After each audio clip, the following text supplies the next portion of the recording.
Gold and silver are getting a bit testy, and rightfully so. And we may not see the last of the increase and recovery of gold and silver prices, but it's not for the reason that you may think. We'll discuss it as we explore.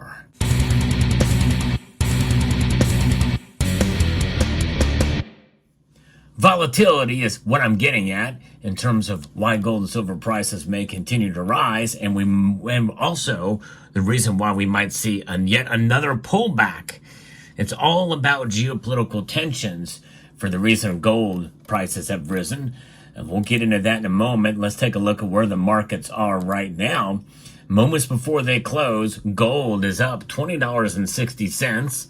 A marginal move to the upside to $2,632.50 for gold. Silver is up 9 cents. It's up $31 to $31.32. So the precious metals continue to see positive movements in this direction after witnessing a little bit of a pullback, but until the latest news that we've seen, well, here we are. In fact, our biggest clue as to why the metals are going up is what palladium is doing. Palladium is up over 2.8%, up $28 to $1,061 an ounce. And that is giving us a clue as to what's going on. It's geopolitical tensions, and that is relating to the Russia-Ukraine situation, the war that has been waging on for years now, several years, a lot of death. And really, we do hope it ends soon. And it is horrible what's going on. And it's only being exacerbated by what the Biden administration is now allowing there to cause Russia to essentially change some of its nuclear tactics and strategies, and signing a document that says basically that if any non-nuclear state with the support of a nuclear state supplies weapons that can be launched into the country, anywhere in the country, and that means they have the, quote, right to defend themselves. And when you're talking about a nuclear power, you must think very differently with how you engage with that nuclear country.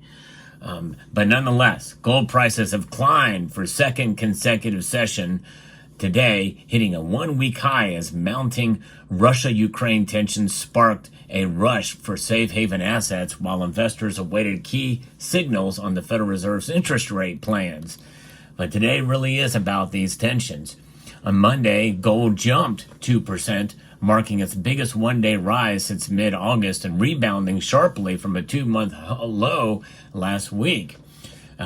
We think that the overnight reports on Russia changing its nuclear doctrine following Ukraine's first long-range missile strike on Russian territory has led to some safe haven flows into gold, according to Daniel Gottlieb, commodity strategist at TD Securities.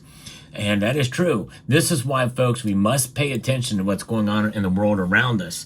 You know, and the thing is, it's not just because of how it's going to affect precious metal prices, but just to have an understanding of what moves the markets in general and just overall concern. And even more importantly, prayers for peace, that we can come to some sort of agreement or some sort of, peace accord that would occur there. There's a lot of money being spent by especially the United States and Ukraine.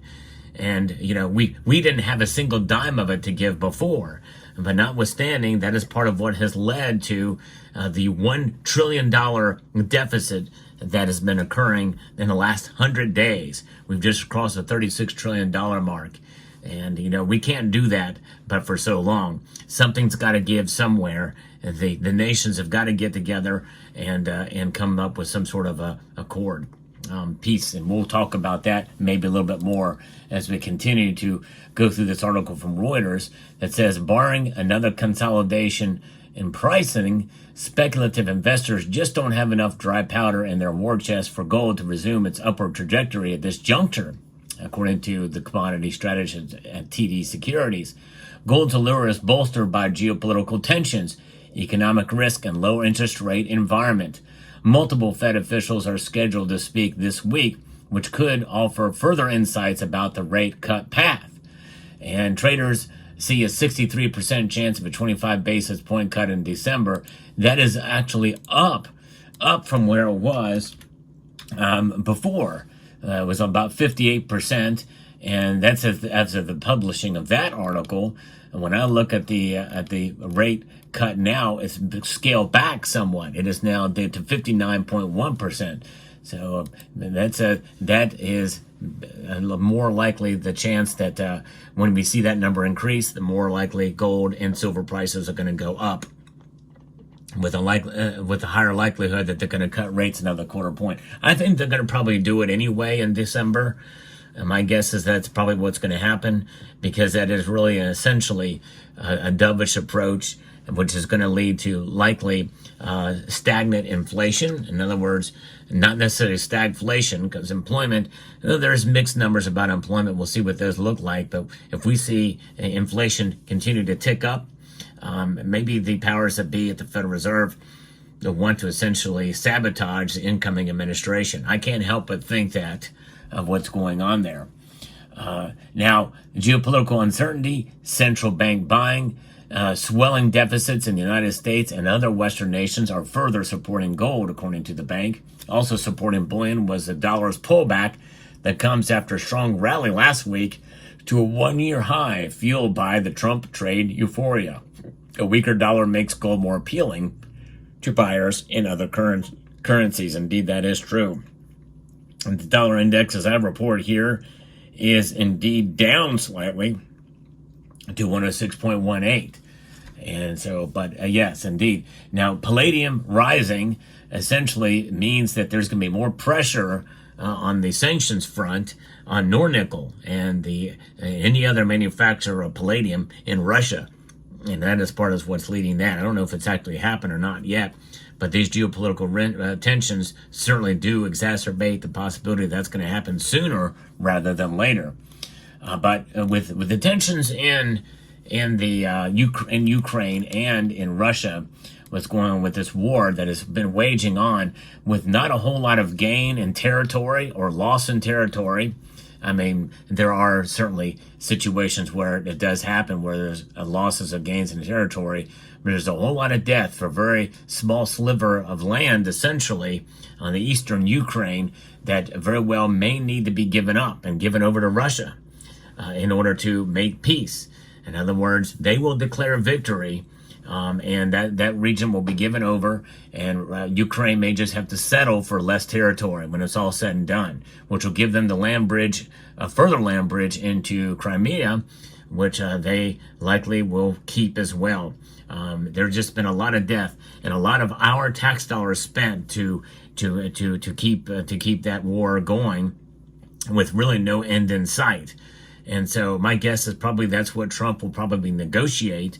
And maybe that will be the trade-off for a potential addition of the remaining Ukraine into NATO, and maybe even other things that will have to be talked about to see how that plays. There's going to have to be some compromise somewhere, and likely that compromise will bring a loss of territory in eastern Ukraine, which has been disputed for a long time anyway.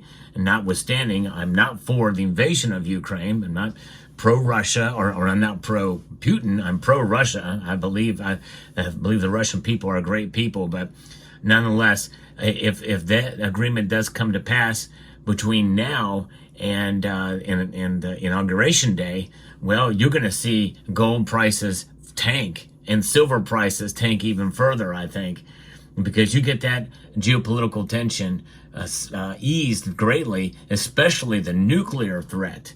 That is now now even greater, because if a nuclear device is set off in Ukraine, essentially that begins World War III, and no one wants that. The prospects of World War III essentially are what is leading gold prices to rise.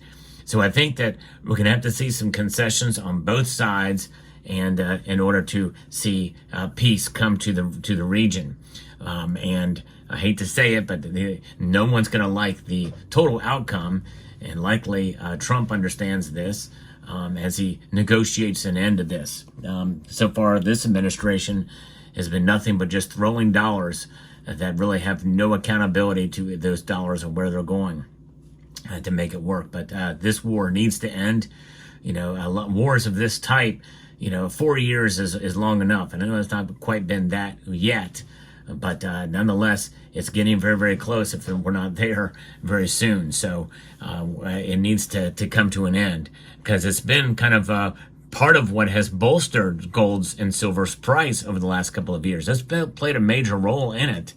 And I do think if that threat is gone or dissipates greatly, we're going to see gold prices and silver prices fall fairly dramatically, which is going to upset a lot of people in this community, by the way. But I'm telling you what, I'd much rather see lower gold and silver prices and a nuclear device not being detonated, or the threat of it, or tensions continue to rise in that region. I'd much rather have lower gold and silver prices than an increasing tensions and the higher likelihood of that occurring. We all want peace, and I think in the end we want peace, and we also want to see some sort of justice prevail if we can have that. But we may not get full justice and a full satisfaction on either side of this war that is waging. But there you have it. That's what's moving the markets today. Tomorrow is a very different day. And as some of these economic numbers come out, it could completely change the nature of where gold and silver are going. But so far today, they are up. And they're up a pretty good clip here. Let me know what your thoughts are in the comment section down below. Hope you found this video informative, insightful, and educational. Would like to extend a multitude of gratitude to each and every one of you for taking the time to watch. And want to encourage you to please rate, share, comment, and focus.